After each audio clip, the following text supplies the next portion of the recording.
everybody, welcome to the channel. I'm Mo. This is actually green tea, it's not coffee, but isn't my mug so cute?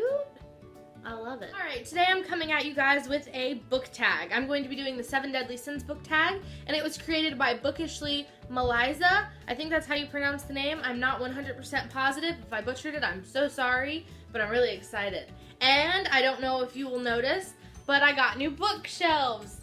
These are actually IKEA bookcases. I got them at a garage sale, like super cheap, and I'm super excited because now I can have a whole Harry Potter shelf to itself, and it looks so good. All right, let's get started with the tag.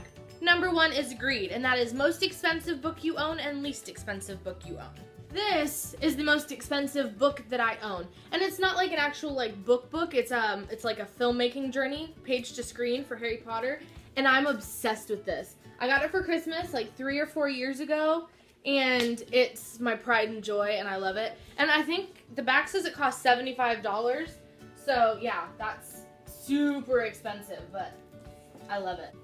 For least expensive book, I actually don't have an option because a lot of the books that I own or I get are either given to me or bought at a Goodwill or a thrift store.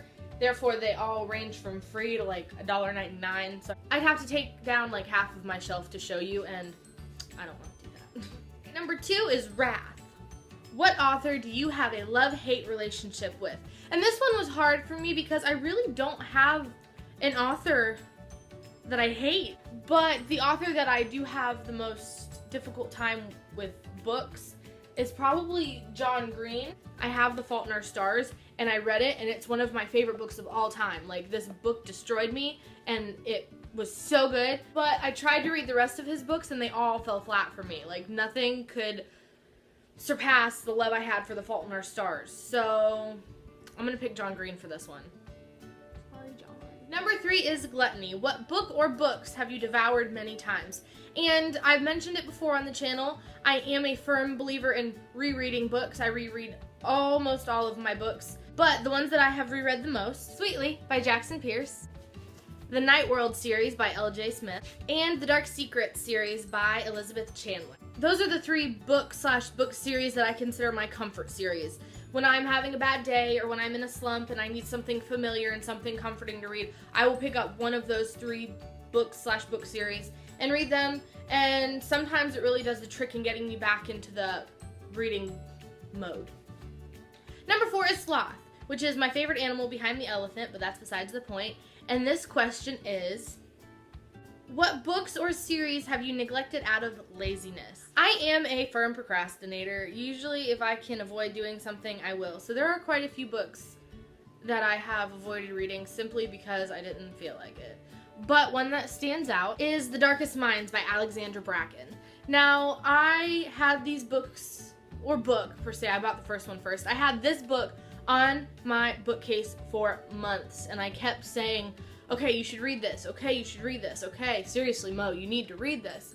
But I never really got around to it. And finally, last January, I believe, I picked it up and read it, and oh my god, it was probably one of my best reads of 2015. I finished the whole series in like 4 days. Oh my gosh, it's so good. And I wanted to kick myself after I had read it because I could have read it sooner and loved it longer. And yeah, definitely this one. Number 5 is Pride. What book or books do you bring up to sound intellectual? This one, I don't know. I guess my go-to guess would be Harry Potter because I know a lot about Harry Potter, so I like to school people on random Harry Potter facts. But I don't know. I don't really read a lot of like school-ish books or books that would make me profoundly intellectual. So yeah, Harry Potter. My go-to answer for everything. Alright, number 6 is Lust. Attractive male character attributes.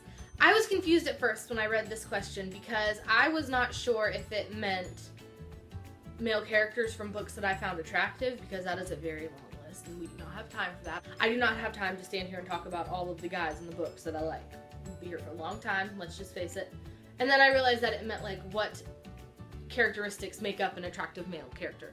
And my answer to that is I like tall, protective, handsome, and nice. Like, I'm really not that hard to please in books. You know, have to have a good personality. Just, you know, pretty basic. Number 7 is envy. What book or books would you like to receive as a gift the most?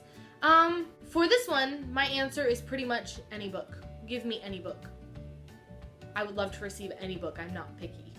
But if we're talking like pretty books, pretty much any editions of Harry Potter that are pretty. Like I saw this leather bound set on Twitter the other day, and oh my gosh, that would be an amazing gift. I would love to receive that as a gift. So yeah, that's definitely my answer. Any special edition Harry Potter books. Alright, thank you guys so much for watching the video. I hope you enjoyed it. Please like and subscribe and comment. You know, me and Kenna love to hear from people. We love to get comments. It's so exciting. It's the best part about doing this so far is that, you know, we're actually getting to talk to people and we're getting to interact. So it's very cool, and we're very thankful for all of the feedback we've received so far. So thank you so much for that. This so far has been a lot of fun and we're really enjoying ourselves. So we will see you next time. I hope you stay awkward and I hope you stay reading. Bye!